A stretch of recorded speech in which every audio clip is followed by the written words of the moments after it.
بدعت کی تعریف کیا ہوئی کہ بدعت سے مراد اور دین کے نام پر گھڑ لیے گئے کام سے مراد، عقیدے اور مذہب سے مراد وہ کام، وہ عقیدہ، وہ طریقہ ہے جس کو اختیار کرنے کا، جس پر عمل کرنے کا نہ تو رسول اللہ صلی اللہ علیہ وسلم نے حکم دیا، نہ آپ کی سنت اور آپ کے طریقے میں وہ موجود ہے، اور نہ ہی آپ صلی اللہ علیہ وسلم کے خلفائے راشدین کی سنت اور ان کے طریقے اور ان کے مذہب و عقیدے میں وہ موجود ہے۔ اب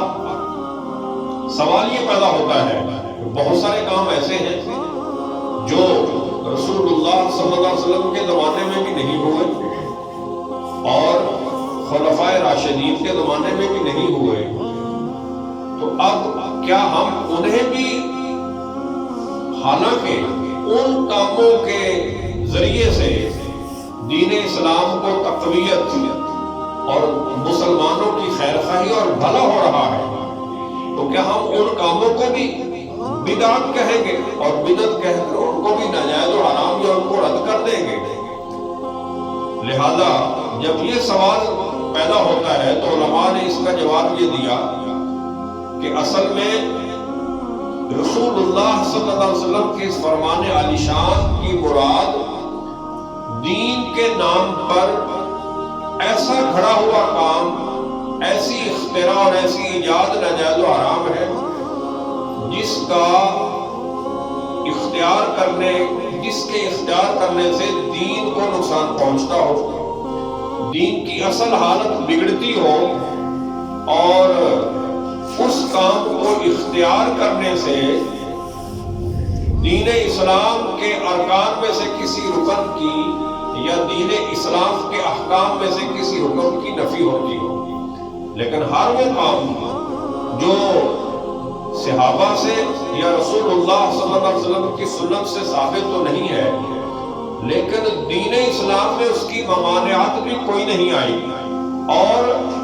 دین اسلام کا اس کو فائدہ ہی فائدہ ہے، مسلمانوں کو اس کا فائدہ ہی فائدہ ہے،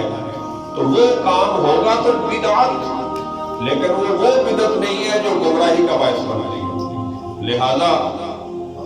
علماء نے بدعت کو دو ناموں سے تقسیم کیا، ایک کو کہا بدعت حسنہ اور ایک کو کہا بدعت سیئہ۔ بدعت حسنہ سے مراد وہ کام ہے جو خلفائے راشدین کے زمانے تک نہیں ہوئے، خلفائے راشدین کے بعد دین کے لیے، دین کے نام پر گھڑ لیے گئے اور اس سے مسلمانوں کو فائدہ ہوا، بلکہ وہ کئی ایسے کام ہیں جو فرض یا واجب کے درجے میں آ گئے۔ مثلا دیکھیے، صحابہ کرام علیہم الرضوان کے زمانہ تک قرآن پاک خلفائے راشدین کے زمانہ میں اعراب اس میں نہیں لگے ہوئے تھے۔ قرآن پہ زبر زیر جو لگی ہے، یہ آپ احباب جانتے ہیں، یہ صحابہ کرام کے زمانے میں یعنی خلفائے راشدین کے زمانے میں موجود نہیں تھی۔ خلفائے راشدین کے زمانے کے گزرنے کے بعد حجاج بن یوسف کی حکومت میں اس کے حکم سے اجمی یعنی ہم اجمیوں کے لیے جو عربی نہیں جانتے، عربی الفاظ کو پڑھنا نہیں جانتے، ان کے لیے علماء کی مشاورت سے اور علماء کے حجاج بن یوسف کو اس اہم اور نیک کام کی طرف توجہ دلوانے پر حجاج بن یوسف کے حکم اور اس کی اجازت سے قرآن پاک پر اعراب لگائے گئے۔ اب یہ اگر آپ دیکھیں تو یہ بھی بہت بڑی بدعت ہے، کیونکہ قرآن پر اعراب لگانے والا کام نہ تو رسول اللہ صلی اللہ علیہ وسلم کے زمانے میں ہوا، نہ ہی خلفائے راشدین کے زمانے میں ہوا، بعد والے لوگوں نے کیا۔ لیکن آپ دیکھ لیں، ہے یہ نیا کام، ہوا بھی دین کے نام پر ہے۔ ظاہر قرآن پر اعراب لگے ہیں تو دین کے نام پر، قرآن اصل دین ہے نا، تو قرآن پر اعراب لگے اور یہ کام بھی دین کے نام پر ہوا اور بالکل نیا ہوا، یعنی گھڑا گیا۔ اس زمانے کے لوگوں کو، خلفائے راشدین کے بعد کے زمانوں کے لوگوں کو اس کی ضرورت پیش آئی، ہم اجمیوں کے لیے، غیر عربیوں کے لیے۔ اب یہ ہے تو بدعت، لیکن یہ ایسی بدعت ہے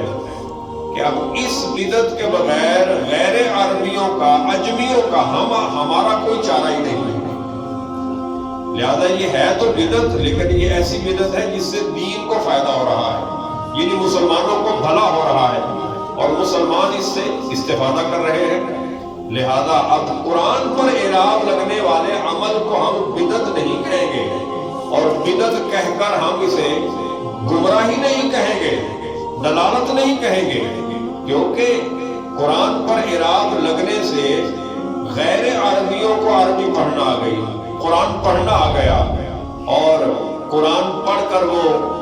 اس قرآن پہ عمل بھی کر رہے ہیں، اور اس کی تلاوت کا جو ثواب ہے اسے بھی حاصل